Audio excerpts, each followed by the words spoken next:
So even in the absence of any freedom of information law, we have been trying to be transparent to the utmost level possible. Without the FOI, and in fact by not supporting it, by not prioritizing it, in effect he's saying na I changed my mind about transparency. It was part, a clearly number 4 item under health, a social contract ng Pangulong Aquino kahit kung panahon pa lang na siya ay nagkakampanya. Ang litmus test ng pagkakaroon ng political will ng Pangulong Aquino ay yung RH bill. Kami ay nagagalit, no? Dahil umaasa kami sa kanya na hindi siya magbabago. Kasi nga, kumbaga marami siyang pangako ng pagbabago. Grabe siya, lagot talaga siya sa mamamayan. Lagot siya if he doesn't follow his promises.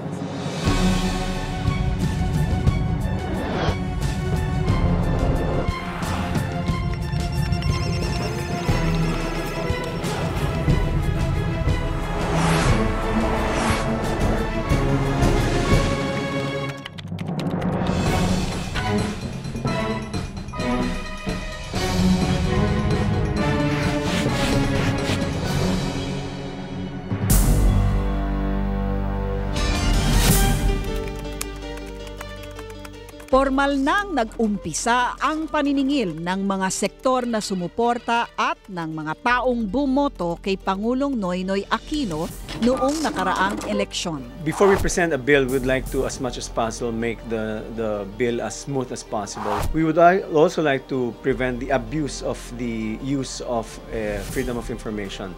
And those are the concerns that we have. Sunod-sunod at kabi-kabila ang pagtuligsa at pagpapahayag ng pagkadismaya matapos pumutok ang balita tungkol sa 17 panukalang batas na isinusulong ng Malacanang.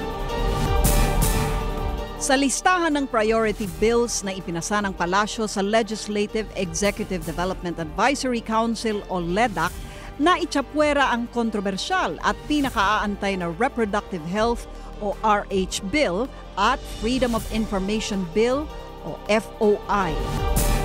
Sa LEDAC, pinaplansya ang mga panukalang batas na nais ng Pangulo na bigyan agad ng pansin at unahing ipasa sa Kongreso. Ang kauna-unahang LEDAC meeting na ipinatawag ni Pinoy magaganap sa katapusan ng buwang ito. Nais kong pumasok sa isang kasunduan sa inyo.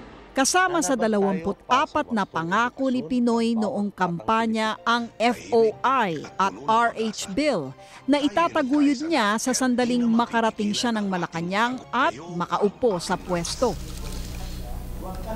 Pero halos 8 buwan mula nang tumira sa palasyo, hindi inakala ng mga naniningil sa Pangulo na sisira ito sa kanilang kasunduan.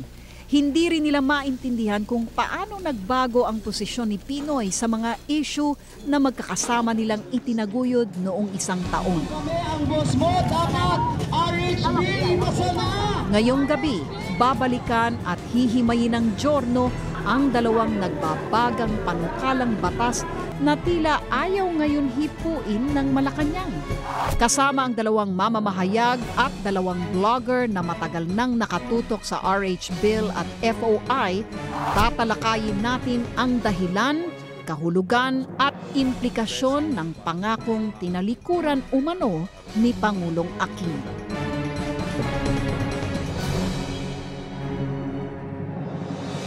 Unang mga tanong sa kanya ng tungkol sa reproductive health, ang pagkakaalam ko, matibay yung kanyang pagsagot na ako ay naniniwala sa reproductive health bill.